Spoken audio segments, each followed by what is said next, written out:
दोस्तों मेरे चैनल से जुड़ने के लिए सब्सक्राइब ऑप्शन पर क्लिक कीजिए और आप चाहते हैं मेरी वीडियो अपलोड होते ही आपके पास मैसेज आ जाए तो बेल आइकॉन को भी ऑन कर दीजिए। नमस्कार दोस्तों, मैं अमित कुदवाल आप लोगों का स्वागत करता हूं मेरे चैनल में। और सबसे पहले मैं आंसर देने वाला हूं आपको कि आपकी लग्न कुंडली में आपके ग्रहों की डिग्री कैसे पता करें कि कौन सा ग्रह कितने डिग्री का है। और यह काफी कमेंट्स मेरे जो फर्स्ट वीडियो मैंने बनाई कुंडली कैसे देखें, अपनी कुंडली स्वयं कैसे देखें, उसमें काफी कमेंट्स आए थे। तो सबसे पहले मैं आपको क्लियर कर देता हूं ग्रहों की डिग्री कैसे देखनी है। वैसे तो अगर आपने किसी से अपनी कुंडली बनवाई है तो उसमें अंश लिखा होगा, अंश या डिग्री, ये दो चीजें जरूर लिखी होती है। उसके आधार पे आपको सिंपली पता चल जाएगा कि कौन सा ग्रह कितने डिग्री का है, कितने अंश का है। फिर भी मैं आपको क्लियर कर देता हूं, उसके लिए आपको एक ऐप डाउनलोड करनी है प्ले स्टोर से जिसका नाम है हिंदू कैलेंडर।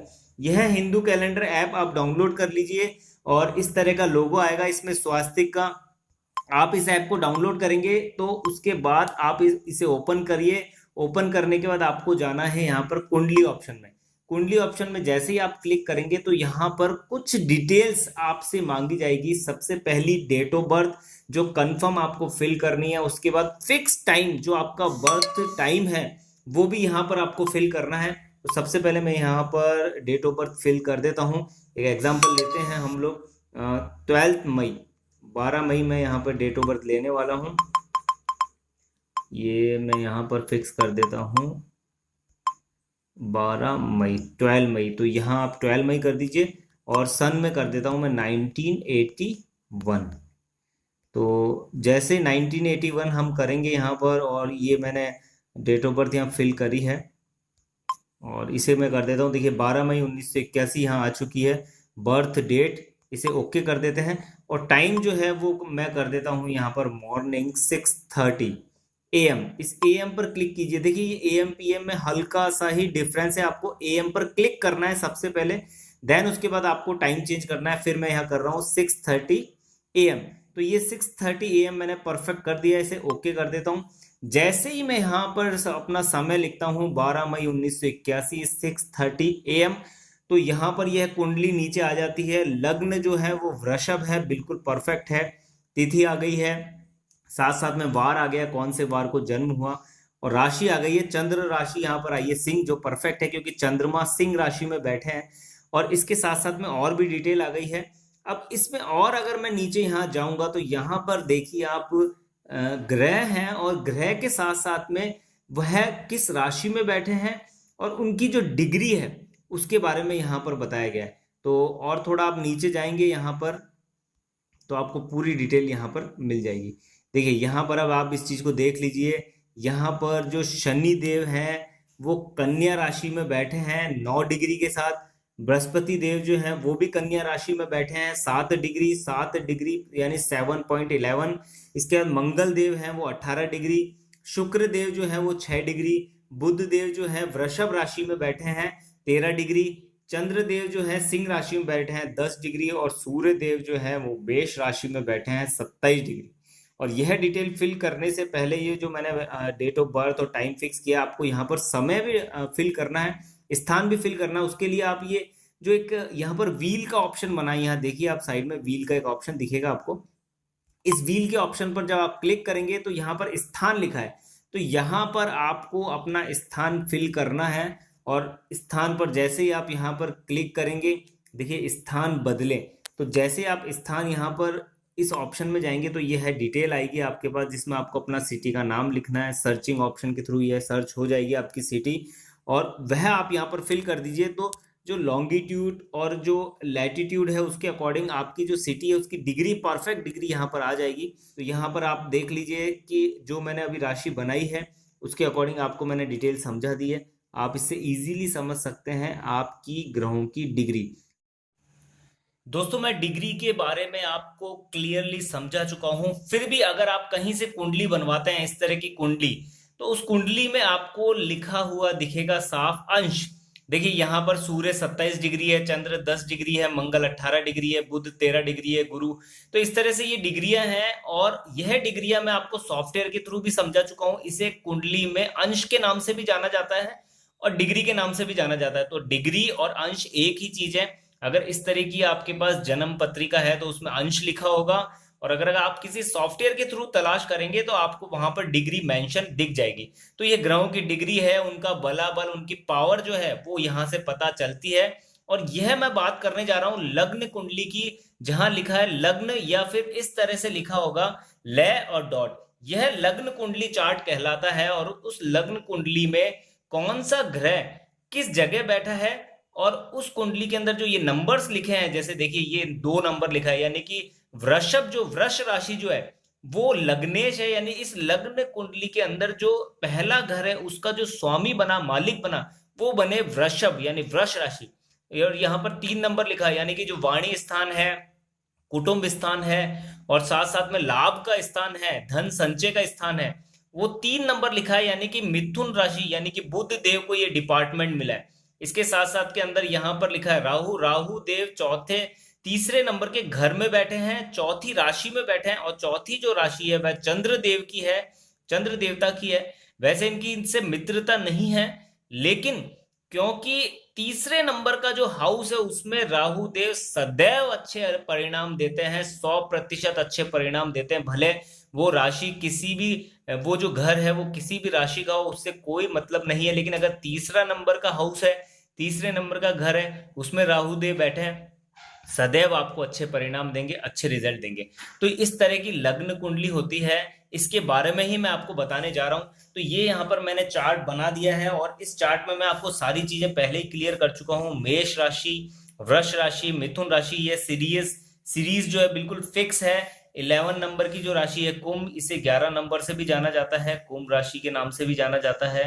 5 नंबर की राशि सिंह है, तो जहां भी 5 नंबर लिखा है कुंडली में कहीं, तो वो जो हाउस है समझ लीजिए वो सिंह राशि के हाथ में है, यानी कि सूर्य देव के हाथ में।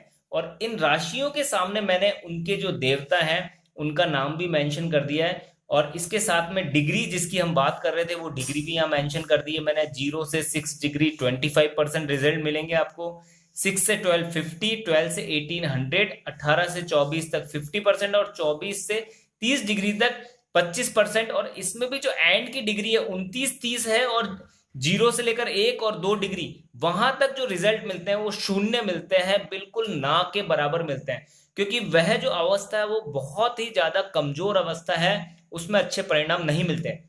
अब हम आज बात करने जा रहे हैं हमारे लग्न कुंडली के अनुसार, साथ साथ में इनके रिजल्ट्स हमें कैसे मिलते हैं, और साथ साथ में मित्र ग्रह और शत्रु ग्रह कौन से होते हैं। अगर आपने मित्र और शत्रुता को समझ लिया तो आप इस कुंडली को पढ़ना बहुत आसान तरीके से सीख जाएंगे। तो यहाँ पर चार्ट बनाने जा रहा हूं, उसमें आपको बहुत इजीली समझ में आ जाएगा। देखिए यहाँ पर मैं लिखने वाला हूं देवता, देव ग्रह, यानी कि देवता जो है उनकी लिस्ट कौन सी है, और यहां पर है दानव, दानव देव, उनकी लिस्ट कौन सी है। और एक बीच के अंदर मैं एक एरो बना रहा हूं, इसके पीछे भी एक लॉजिक है, वो अभी आपको क्लियरली समझ में आ जाएगा। देखिए देवताओं की जो लिस्ट है उसमें सबसे पहले आते हैं मान लीजिए मंगल देव, देन उसके बाद चंद्र देव, चंद्रमा, मंगल, ये हमारा जो ये जो राशि है उसके अकॉर्डिंग मैं आपको क्लियर कर रहा हूँ सारी चीजें। उसके बाद जो है वो है बृहस्पति देव, देन उसके बाद यहाँ पर हमारे 4th नंबर पर जो आने वाले हैं देव वह है सूर्य देव, और यहाँ बीच में मैं लिख रहा हूं यहाँ पर बुध देव। इसके पीछे एक कारण है बहुत बड़ा, वो मैं आपको क्लियर कर देता हूं। और वैसे मैंने मूलांक और जन्मांक पर जो वीडियो बनाई है उसमें मैंने बताया था जो 5 नंबर है, 5 मूलांक है, वह बुध देव का होता है, और उनका लाइफ स्टाइल, जीवन का जो तरीका है वो बहुत अच्छा होता है। उसके पीछे कारण ये है इनकी सबसे अच्छी मित्रता होती है। देन उसके बाद दानवों की जो लिस्ट है उसमें है शुक्र देव, यह जो दानव जो ग्रुप है उनके गुरु हैं ये। उसके बाद शनि देव, शनि देव के बाद आने वाले हैं यहाँ पर राहु देव और केतु देव। देखिए ये लिस्ट बनी है, इस लिस्ट में ये जो कॉम्बिनेशन है, ये मैं जो एरो बना रहा हूं, मंगल चंद्र बृहस्पति सूर्य, यह एक दूसरे के अति मित्र हैं, बहुत मतलब मान लीजिए कि बिल्कुल बेस्ट फ्रेंड। और यहां पर ये जो लिस्ट बनी हुई है शुक्र शनि राहु केतु, क्योंकि ये दानवों के ग्रुप में आते हैं, तो यह जो लिस्ट है इसके अकॉर्डिंग यह आपस में अति मित्र हैं, लेकिन यह दोनों एक दूसरे की एंटी पार्टी है, यानी एनिमी है, दुश्मन है। तो शुक्र देव की इनसे नहीं बनेगी, शनि देव की इनसे नहीं बनेगी, राहु देव की इनसे नहीं बनेगी, केतु देव की इनसे नहीं बनेगी, मंगल देव की इनसे नहीं बनेगी, चंद्र देव की इनसे नहीं बनेगी, बृहस्पति देव की इनसे नहीं बनेगी, सूर्य देव की इनसे नहीं बनेगी।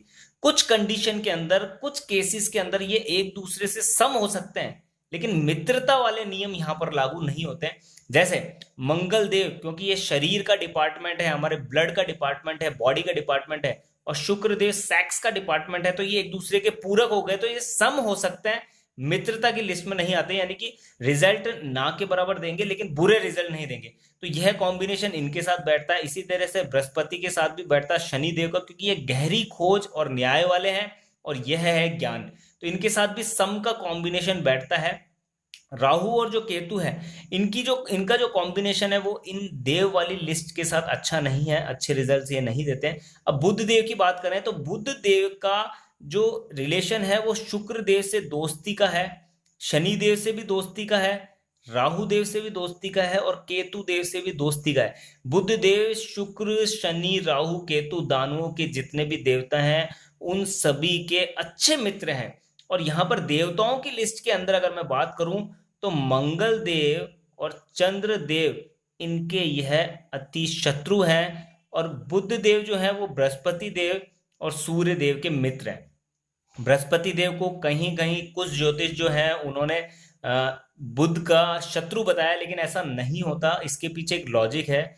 बुध है बुद्धि, तो बृहस्पति देव है ज्ञान, और ज्ञान और बुद्धि आपस में एक दूसरे के पूरक हैं, यानी कि आपके पास ज्ञान है तो बिना मेमोरी के वो काम नहीं करेगा, और साथ साथ में आप ज्ञान अर्जित करना चाहते हैं तो मेमोरी की तो आवश्यकता पड़ेगी, साथ साथ में अगर आपके पास मेमोरी है तो ज्ञान के बिना वह अधूरी है। तो ये एक दूसरे के पूरक हैं, इस कारण से बृहस्पति देव भी बुध देव के मित्र हैं, सूर्य देव भी बुध देव के मित्र हैं, लेकिन मंगल और चंद्र से बुध देव की शत्रुता है, और यहाँ पर इनकी एक दूसरे से शत्रुता है, और बुध देव की इनसे मित्रता है, इनकी आपस में मित्रता है, और इनकी आपस में मित्रता है। इस चीज को अगर आपने समझ लिया, राशि की सीरीज को समझ लिया, बलाबल को समझ लिया, यानी उनकी पावर को समझ लिया, तो आपको कुंडली रीड करना बहुत आसान तरीके से आ जाएगा। अब यहां पर हम बात करने वाले हैं ग्रहों की स्थिति और किस लग्न कुंडली में कैसा हमें रिजल्ट मिलेगा, कैसा हमें फल मिलेगा। देखिए, मैं आपको एक बार वापस इस टॉपिक को बिल्कुल क्लियर कर देता हूं, समझा देता हूं कि हमारी लग्न कुंडली में मैंने आपको घरों की स्थिति बता दी है कि घर जो है वो चेंज नहीं होते, राशियां चेंज होती है, राशियां परिवर्तित होती है। अब हम बात करने वाले हैं आज फर्स्ट नंबर यानी कि पहली नंबर की जो लग्न राशि है उससे। इसके बाद जैसे मान लीजिए एक एग्जांपल के रूप में आपकी लग्न कुंडली में पहले हाउस में ही लिखा है 1, 1 नंबर लिखा है, यहां पर आपको लिखा हुआ दिख रहा है 1 नंबर, तो आप इस चीज को समझ लीजिए, इस कुंडली के जो लग्नेश हैं, यानी इस पूरी कुंडली का जो डिपार्टमेंट दिया गया, मेन डिपार्टमेंट दिया गया, वह दिया गया मंगल देव को। उसके पीछे कारण क्या है, क्योंकि पहले नंबर की जो राशि है वह है मेष, जो मैं यहां मेंशन कर चुका हूं। दूसरे नंबर की जो राशि है, यानी कि आपके इसी चार्ट के अंदर यहां पर आपको लिखा हुआ दिखेगा 2 नंबर, इस हाउस के अंदर ये हाउस भी सेकंड नंबर है, राशि भी सेकंड बैठी है। यहां पर ऐसा कंफर्म नहीं है कि यहाँ 2 नंबर ही हो, अगर 2 नंबर यहां से स्टार्ट हुआ है तो यहाँ 3 होगा, 4 होगा, जैसा मैं पिछली वीडियो में बता चुका हूं, आप उसको देखिए, स्टेप बाय स्टेप वीडियो देखेंगे आप तो आपको हर चीज बिल्कुल ढंग से क्लियर होगी। देन उसके बाद यहां पर हम बात करें, यहां पर लिखा है 3rd नंबर, यानी कि मिथुन राशि तीसरे नंबर की, उनको जो हाउस मिला है ये तीसरा हाउस मिला है, यहां लिखा है 4th, 5th, यहाँ 6th, ये 7, ये 8, ये 9, 10, ये 11 और ये 12। तो ये पूरा मैंने सीक्वेंस वाइज यहां पर बता दिया है कि कौन सी राशि को कौन सा डिपार्टमेंट मिला, यानी कि चरित्र जो है, इस आदमी का जो चरित्र है, स्वभाव जो है, वो सीधा कनेक्ट हो गया यहाँ पर मंगल देव से। थोड़ा सा आदमी का जो स्वभाव होगा, ऐसे आदमी का जो चरित्र होगा वो होगा थोड़ा सा एग्रेसिव, यानी कि थोड़ा गुस्से वाला और सेपरेटिव टेंडेंसी वाला भी होगा। अगर फर्स्ट हाउस में मंगल देव बैठे भी हैं तो समझ लीजिए वो मांगलिक भी है, लेकिन मंगल देव उस स्थिति में उस इंसान को अच्छे रिजल्ट देंगे, कैसे वो मैं आपको क्लियर करूंगा। देन उसके बाद सेकंड नंबर का जो हाउस है वो डिपार्टमेंट जो दिया वो शुक्र देव को दिया यहां पर, क्योंकि वृष राशि जो है वो सेकंड हाउस में बैठी, जो है कुटुंब, हमारी वाणी और लाभ लाभ यानी जो पैसे का संचय होता है उस डिपार्टमेंट को दिया शुक्रदेव को। लेकिन शुक्रदेव यहाँ पर अच्छे रिजल्ट देंगे या नहीं देंगे इसकी हम चर्चा करेंगे, अभी जस्ट चर्चा करने वाले हैं। इसके बाद तीसरे नंबर की जो राशि है मिथुन यानी कि बुधदेव को डिपार्टमेंट मिला तीसरे नंबर का। क्यों मिला? क्योंकि मंगल देव जो है वो बुध देव के, अभी मैंने आपको बताया कि शत्रु हैं, मित्रता की लिस्ट में नहीं आते। तो जो मंगल देव है उन्होंने बुध देव को जो डिपार्टमेंट दिया वो अच्छा डिपार्टमेंट नहीं दिया। क्यों? क्योंकि यह जो डिपार्टमेंट है ये मेहनत का डिपार्टमेंट है, जितनी हम मेहनत करते हैं उतना हमें रिजल्ट नहीं मिलता, यानी एक्स्ट्रा मेहनत करनी पड़ती है। छोटी मोटी यात्राओं का भी है डिपार्टमेंट है, इसे अच्छा घर नहीं माना जाता, तो ये डिपार्टमेंट अपने शत्रु को दे दिया इन्होंने। इसके बाद चौथा नंबर, फोर्थ हाउस यानी कि कर राशि, चंद्रमा। चंद्रमा क्योंकि इनके मित्र हैं, ये आपस में अति मित्र हैं, तो इनको डिपार्टमेंट कौन सा दिया? केंद्र का। यह केंद्र के डिपार्टमेंट है 1, 4, 7, 10 यानी अच्छे पावरफुल जो हाउस है वो है। तो इनको डिपार्टमेंट कौन सा दिया गया यहाँ पर? लाभ का, माता का स्थान, और साथ साथ के अंदर वाहन, मकान, जमीन जायदाद, इनका डिपार्टमेंट दिया चंद्रदेव को। इसके बाद फिफ्थ नंबर यानी कि पांचवें नंबर की जो राशि है सिंह, सूर्य देव भी क्योंकि मंगल देव के अति मित्र हैं, तो इनको कौन सा डिपार्टमेंट मिला यहाँ पर? यहाँ पर इनको डिपार्टमेंट मिला है संतान का, शिक्षा का, लव रोमांस का। इसके बाद 6 नंबर की जो राशि है कन्या, बुध। वापस देखिए आप, बुध देव क्योंकि इनके अति शत्रु हैं तो इनको एक तो डिपार्टमेंट मिला मेहनत का, दूसरा डिपार्टमेंट जो मिला वो डिपार्टमेंट भी अच्छा नहीं है, क्योंकि 6th हाउस भी अच्छा नहीं माना जाता। ये रोग, ऋण और शत्रु और दुर्घटना का डिपार्टमेंट है, तो यह डिपार्टमेंट भी बुधदेव को मिला क्योंकि वो इनके मित्र नहीं है। इस चीज को आप क्लियरली समझिए।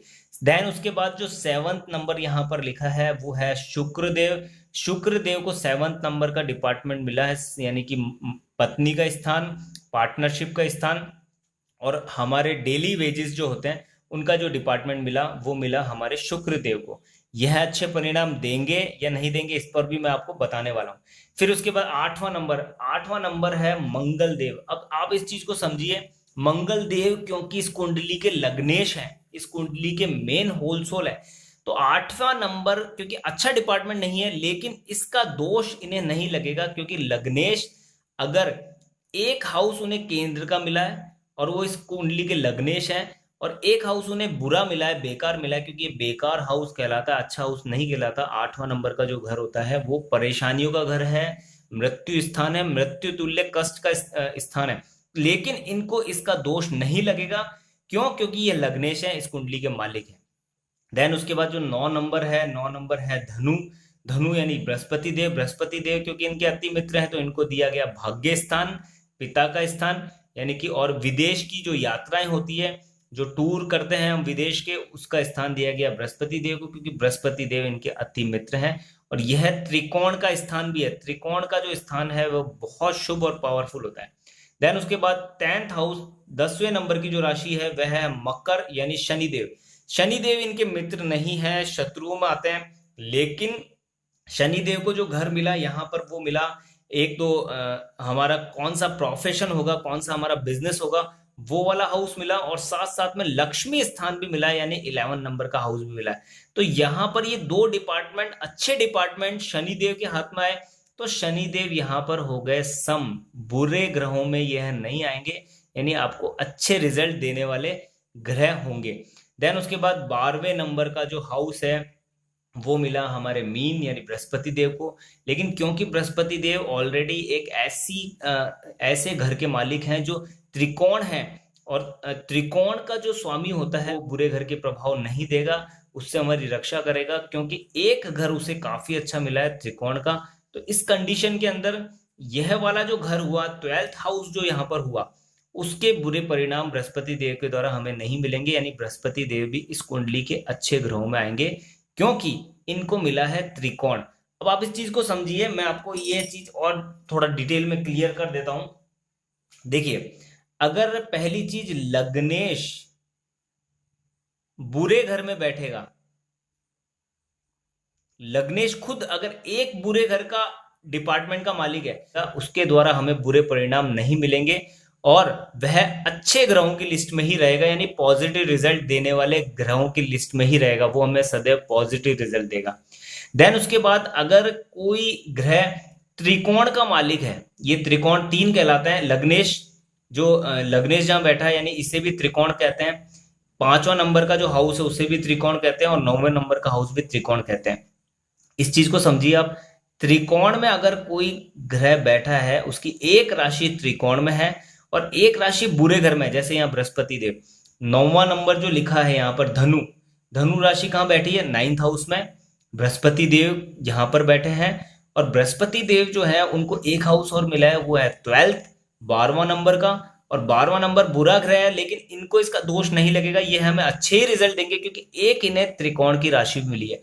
तो आप इस चीज को समझिए, अगर आप इस कोई भी ग्रह अगर लग्नेश का मालिक है और साथ में एक बुरे घर का डिपार्टमेंट उसे मिला है, तो वो बुरे परिणाम नहीं देगा, वो अच्छे परिणाम देगा।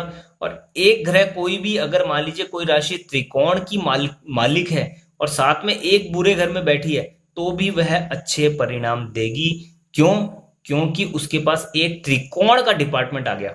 तो कौन कौन से पावरफुल डिपार्टमेंट हो गए, कौन कौन से पावरफुल इस कुंडली के अंदर घर हो गए, तो आप इस चीज को देखिए, पहला हाउस, चौथा हाउस, 7वां, 10वां और 5वां और 9वां, यह पावरफुल घर हैं, अच्छे रिजल्ट देने वाले घर हैं, और इन ग्रहों में जो भी राशि बैठती है वो हमें अच्छे परिणाम देती है, पॉजिटिव रिजल्ट देती है। तो इस कुंडली के अंदर अगर मैं बात करूं कौन से ग्रह ऐसे हैं जो अच्छे रिजल्ट देंगे, यानी उनकी महादशा और अंतरदशा आएगी। महादशा अंतरदशा हम कैसे देखते हैं, तो आप कोई भी कुंडली जब ओपन करेंगे, अगर इस तरह की कुंडली आपके पास है, तो उसमें आपको यहाँ पर ये चार्ट दिखेगा कुछ इस तरह का, जिसमें आपको लिखा हुआ दिखेगा विश्वोत्तरी महादशा चक्र। तो यहाँ पर देखिए, यहाँ पर डेट मेंशन होती है कि 12/5/1981 से इस समय तक केतु की दशा है, चंद्रमा की दशा इस समय से है, मंगल की इस समय से है, राहु की इस समय, गुरु की इस समय, शनि की इस समय। तो यह है महादशाओं का पीरियड है, यानी कि उस समय उस ग्रह का प्रभाव उस इंसान पर सबसे ज्यादा होगा। तो यह आप कुंडली से पता कर सकते हैं, सॉफ्टवेयर से भी पता कर सकते हैं कि आपकी कौन सी महादशा चल रही है और उसके अंदर अंतरदशा कौन सी चल रही है। लेकिन वह महादशा आपको अच्छा परिणाम देगी या बुरा, यह हम कैसे पता करें, वो मैं आपको समझाने की कोशिश कर रहा हूं। देखिए, अब इस लग्न कुंडली के अंदर सबसे इंपॉर्टेंट चीज ये है कि इस लग्न कुंडली के अंदर जो मेन डिपार्टमेंट, सबसे पहला जो मेन लग्नेश जो है वो पावरफुल है, क्योंकि इस पूरी कुंडली के मालिक ही वही हो गए। तो पहला नंबर जहां लिखा है, जहां मैंने बताया है, वो मेष राशि है, स्वामी है मंगल। तो यहां पर हमें पॉजिटिव रिजल्ट कौन देगा, अच्छे परिणाम कौन देगा, पहली चीज मंगल देव। देखते जाइए आप, ठीक है, ये हमें पॉजिटिव रिजल्ट देंगे। किस घर में बैठे हैं वो बात दूसरी हो गई, उसके अकॉर्डिंग रिजल्ट कैसे मिलेंगे वो बात अलग हो गई। लेकिन अभी हाल फिलहाल मंगल देव इस कुंडली के अकॉर्डिंग अच्छे रिजल्ट देने वाले बने, पॉजिटिव रिजल्ट देने वाले बने। सेकंड नंबर, यहां पर सेकंड जो हाउस है और 7th हाउस है, उसके मालिक बने शुक्र देव। लेकिन शुक्र देव जो है वो देवताओं से बिल्कुल अलग हैं और दुश्मनों की लिस्ट में आते हैं। तो यहाँ एक थ्योरी लागू होती है, अष्टम थ्योरी। उस अष्टम थ्योरी के अकॉर्डिंग, अष्टम टू अष्टम थ्योरी और अष्टम टू द्वादश, ये एक थ्योरी है। इस थ्योरी के अकॉर्डिंग यहां पर शुक्र देव भी मारक ग्रहों की लिस्ट में आएंगे, यानी कि हमें शुक्र देव पॉजिटिव रिजल्ट नहीं देंगे, मारक मारक ग्रह कहलाएंगे ये। और यहां पर अच्छे रिजल्ट कौन देंगे, मंगल देव। शुक्र देव पॉजिटिव रिजल्ट नहीं देंगे हमें। सेकंड नंबर, इसके बाद तीसरा नंबर है बुध देव। बुध देव क्योंकि मंगल देव के अति शत्रु है, मैं आपको यहां पहले ही बता चुका हूं, तो इनको डिपार्टमेंट भी गलत मिला हुआ है, यानी तीसरा और छठा, तो यह भी हो गए यहां पर मारक। बुध देव की दशा और अंतरदशा कभी भी आपको अच्छे परिणाम नहीं देगी, भले वो किसी भी अच्छे घर में बैठ जाए। अगर वो अच्छे घर में बैठेंगे तो भी उस घर से रिलेटेड जो आपको प्राप्ति होने वाली है उसमें कमी लाएंगे, उसमें अच्छे रिजल्ट नहीं देंगे। उसके उपाय क्या करने हैं वो भी मैं आपको बताऊंगा। देन उसके बाद यहां पर लिखा है फोर्थ नंबर। फोर्थ नंबर है यहां पर कर्क राशि, मालिक हो गए चंद्रदेव। तो चंद्रदेव इनके अति मित्र हैं और अच्छे घर में ही बैठे हैं क्योंकि केंद्र स्थान हो गया। तो चंद्रदेव हो गए इस कुंडली के योग कारक ग्रह यानी कि अच्छे रिजल्ट देने वाले ग्रह। इसके बाद यहाँ पर लिखा है फिफ्थ नंबर जो है वहां पर सूर्य देव की यह राशि है सिंह राशि। सूर्य देव भी मंगल देव के अति मित्र हैं, तो यह भी यहाँ पर योग कारक ग्रह बने, यानी कि सूर्य देव भी अच्छे रिजल्ट देंगे। देन उसके बाद अगर मैं बात करूं 6 नंबर, जो मैं आपको बता चुका हूं बुध देव की राशि है, तो वो मारक ग्रहों की लिस्ट में आ गए यहाँ पर, और शुक्र देव भी मारक ग्रहों की लिस्ट में आ गए। इसके बाद सेवंथ नंबर यहाँ पर लिखा है, ये देखिए ये सेवंथ हो गया। 8 नंबर जो है वो यहाँ पर वृश्चिक यानी मंगल देव की राशि है, लेकिन मंगल क्योंकि इस कुंडली के लग्नेश हैं, वो मैं आपको बता ही चुका हूँ, लग्नेश अगर बुरे घर के भी मालिक हैं साथ में तो वह अच्छे रिजल्ट देने वाले ग्रहों में शामिल हो जाएंगे। इसके बाद 9th नंबर जो है वो बृहस्पति देव हैं। बृहस्पति देव त्रिकोण के हैं। त्रिकोण के बारे में मैं आपको बता चुका हूं, अगर त्रिकोण का मालिक है कोई ग्रह कोई राशि और साथ में एक बुरा डिपार्टमेंट भी उनको मिला है तो भी वो अच्छे रिजल्ट देंगे, क्योंकि त्रिकोण भी पावरफुल जो है वो घर कहलाता है। तो यहाँ पर इस चीज को समझिए आप। चौथा नंबर अच्छे ग्रहों की लिस्ट जो आई यहाँ पर वो आई बृहस्पति देव, यानी बृहस्पति देव भी इस कुंडली के योग कारक ग्रह बने। इसके बाद यहां पर मैं आपको नेक्स्ट बताने वाला हूं 10 नंबर। अब 10 नंबर क्योंकि शनि देव को अच्छे डिपार्टमेंट मिले दोनों, एक भी ऐसा डिपार्टमेंट नहीं मिला जो मारक हो यानी परेशानी वाला हो, दोनों ही डिपार्टमेंट अच्छे मिले, यानी कि एक तो प्रोफेशन का मिला है, एक लक्ष्मी स्थान मिला है, तो इस कारण से वो सम ग्रहों की लिस्ट में आ गए, यानी कि आप इन्हें भी योग कारक ग्रहों की लिस्ट में शामिल कर सकते हैं। शनि देव भी यहाँ पर योग कारक ग्रह कहलाएंगे, लेकिन इन्हें सम की लिस्ट में इसलिए रखा गया है, सम इन्हें इसलिए कहा गया है क्योंकि ये अति शत्रु हैं इस डिपार्टमेंट के, और यह जो डिपार्टमेंट का होलसोल जो मालिक बनाया गया है वो मंगल देव को बनाया गया, यानी देवताओं के जो टीम है उनको बनाया गया है। तो इस कुंडली में अगर मेष लग्न की कुंडली है, किसी भी व्यक्ति की मेष लग्न की कुंडली है, यानी कि उसके लग्न में 1 नंबर लिखा है, तो आप 100% ये मान लीजिए इनकी जो दशाएं आएगी आपके जीवन के अंदर, मंगल चंद्र सूर्य शनि बृहस्पति, वो आपको अच्छे रिजल्ट देगी, पॉजिटिव रिजल्ट देगी, सकारात्मक रिजल्ट देगी। और अगर आपके अंतरदशा या महादशा आई है यहाँ पर शुक्रदेव बुधदेव की, तो शुक्रदेव और बुधदेव आपको सदैव परेशान करेंगे, अच्छे रिजल्ट नहीं देंगे, क्योंकि वह मारक ग्रहों की लिस्ट में यहाँ पर शामिल हो चुके हैं।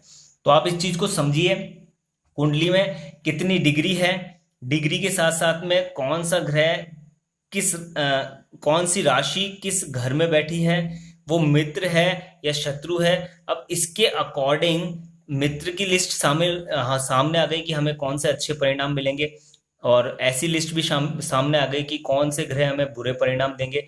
उसके अकॉर्डिंग आप अपनी कुंडली को रीड कर सकते हैं। लेकिन अब एक एग्जांपल और देता हूं, मान लीजिए यहाँ पर चंद्रदेव अच्छे ग्रहों की लिस्ट में आते हैं, यानी अच्छे परिणाम देने वाले, लेकिन चंद्रमा बैठे हैं 6ठे नंबर के हाउस के अंदर, तो वह अंतरदशा में आपको अच्छे परिणाम नहीं देंगे, क्योंकि वह इस घर को एक्टिव करेंगे।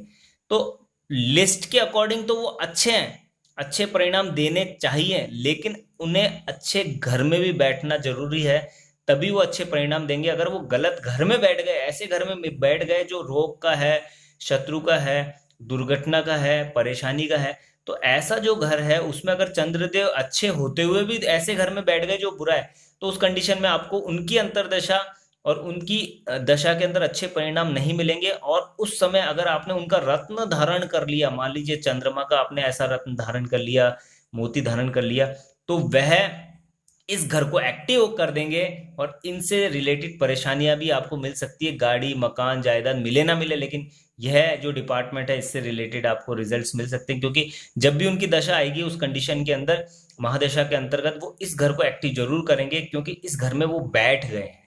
तो अच्छे घर का, अच्छे ग्रह का अच्छे घर में बैठना भी जरूरी है। और कभी कभी विपरीत राजयोग की स्थिति बनती है, सूर्य के साथ अस्त होने की स्थिति बनती है, वह स्थिति अलग होती है, उसके बारे में भी मैं आपको डिटेल में समझा दूंगा।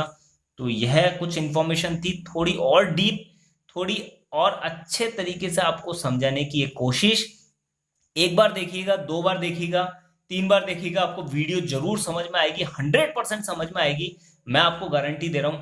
और अगर आप इसी तरीके से कुंडली देखना सीखते रहे तो आपको 100% अपनी खुद की कुंडली नहीं, लोगों की कुंडली देखना भी आ जाएगा। और यह जो चीजें मैं आपको थोड़ी लॉन्ग प्रोसेस में समझा रहा हूँ, यानी कि बड़ी वीडियोस में इसलिए अपलोड कर रहा हूँ कि बार बार आपको वीडियो चेंज ना करनी पड़े, और साथ साथ में अगर आप इस तरह से पूरे चैप्टर्स को क्लियरली समझ लेंगे तो इनके छोटे छोटे टॉपिक्स पर मैं अलग से और वीडियो बनाऊंगा जो आपको बहुत डीप तरीके से हर चीज समझा देगी, हर चीज क्लियर कर देगी, और आप कुंडली विवेचन करना सीख जाएंगे। तो आज मैंने बताया था मेष अगर लग्न की कुंडली है, लग्नेश अगर मेष है, मंगल देव है, तो उस कंडीशन के अंदर कौन शत्रु है कौन मित्र है।